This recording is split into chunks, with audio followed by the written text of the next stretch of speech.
बिस्मिल्लाहिर्रहमानिर्रहीम। अस्सलाम वालेकुम। क्या हाल है, कैसे हैं? आई होप कि आप सब ठीक हों, खैरियत से हों। मैं हूं मारिया अंसारी और ये है आपका अपना YouTube channel Maria Ansari food secrets. तो आज हम बनाएंगे नमकीन गोश्त। नमकीन गोश्त पे बहुत सारे वीडियोस हैं, मेरे भी वीडियोस हैं, मगर आज हम बनाएंगे नमकीन गोश्त बिल्कुल वैसे ही जैसे कि बनता है पेशावर में। कोई इसमें स्पाइसेस नहीं जाते, कोई इसमें हरे रेड मसाले नहीं जाते, हरे मसाले नहीं जाते। इसमें सिर्फ आपको चाहिए गोश्त चर्बी वाला और आपको चाहिए नमक। तो चलिए बिस्मिल्लाह करते हैं, शुरू करते हैं और बनाते हैं पेशावर की असल रेसिपी नमकीन गोश्त, जिसके लिए हमारे पास 1.5 किलो गोश्त है और ये है चर्बी वाला। बिस्मिल्लाहिर्रहमानिर्रहीम। तो गोश्त को हमने डाल दिया है प्रेशर में और अब हमने इसमें डालना है नमक, जितना कि इतने गोश्त के लिए हमें चाहिए। तो इसमें हम डालेंगे नमक। तो 1 खाना खाने का चम्मच इसमें हमने नमक डाल दिया है और इसमें हमने डाल दिया है 2 कप पानी, ताकि ये प्रेशर में बॉयल हो सके। प्रेशर में गोश्त हमने डाल दिया है और अब हम यहाँ पे इसको ढक्कन लगाएंगे और इसको हम रखेंगे गैस के ऊपर। और आप सबसे रिक्वेस्ट है, काइंडली मेरे चैनल को सब्सक्राइब कर लें। तो ये देखिए, प्रेशर का ढक्कन हमने बंद कर दिया है। इस पर हम लगाएंगे वेट और इसको हमने पकने देना है 15 मिनट के लिए। तो ये देखिए 15 मिनट गुजर चुके हैं, फ्लेम ऑफ है और स्टीम निकल चुका है। अब हम प्रेशर का ढक्कन खोलेंगे। बिस्मिल्लाहिर्रहमानिर्रहीम। तो इस तरह से ये बिल्कुल जो स्टीम है अभी भी वो निकल रहा है प्रेशर में से। तो इसको अब हमने हिलाना है थोड़ा सा। तो माशाल्लाह गोश्त जो है वो बहुत ज़्यादा गल चुका है, यानी कि फुल गल चुका है। और अब इसको कढ़ाई में निकालते हैं।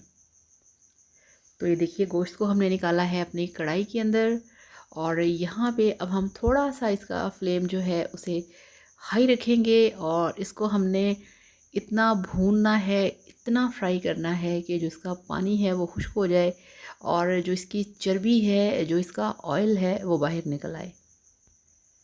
तो ये देखिए यहाँ पे बहुत मज़े की खुशबू इस वक्त आ रही है उबले हुए गोश्त की, और इसका जो एक चर्बी का फ्लेवर होता है, जो खुशबू होती है, और गोश्त जो है वो बिल्कुल गला हुआ है।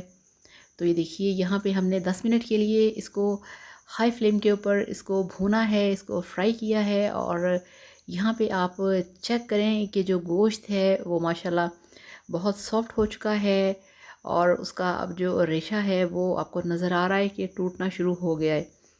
और इसकी जितनी भी यखनी है, यानी कि ऑयल जो है, इसका जो गोश्त का रोगन है वो बाहर निकल आया है। तो ये देखिए किस तरह से पीसीज इसके उतर रहे हैं और ये कढ़ाई के अंदर आपको इसका सिर्फ रोगन जो है वो नज़र आ रहा है गोश्त का। कोई इसमें चीज़ नहीं डलती, बिल्कुल जो हमारे पेशावर के लोग हैं वो इसी तरह से ही बनाते हैं। और ये देखिए ये जो बोटी है, ये जो पीस है, ये चर्बी का है। नमकीन गोश्त हमेशा नमक में और चर्बी में बनता है। आपका यहाँ पे दिल करे तो आप इसमें 1 गिलास पानी डाल के इसकी थोड़ी सी यखनी भी कर सकते हैं, और अगर इसको ऐसे ही आप खाना चाहें तो आप इसको ऐसे ही रहने दे सकते हैं। तो अब ये बिल्कुल बिल्कुल तैयार है और यहाँ पे अब हम इसमें चम्मच नहीं हिलाएंगे। तो ये देखिए बिल्कुल अब ये तैयार हो चुका है।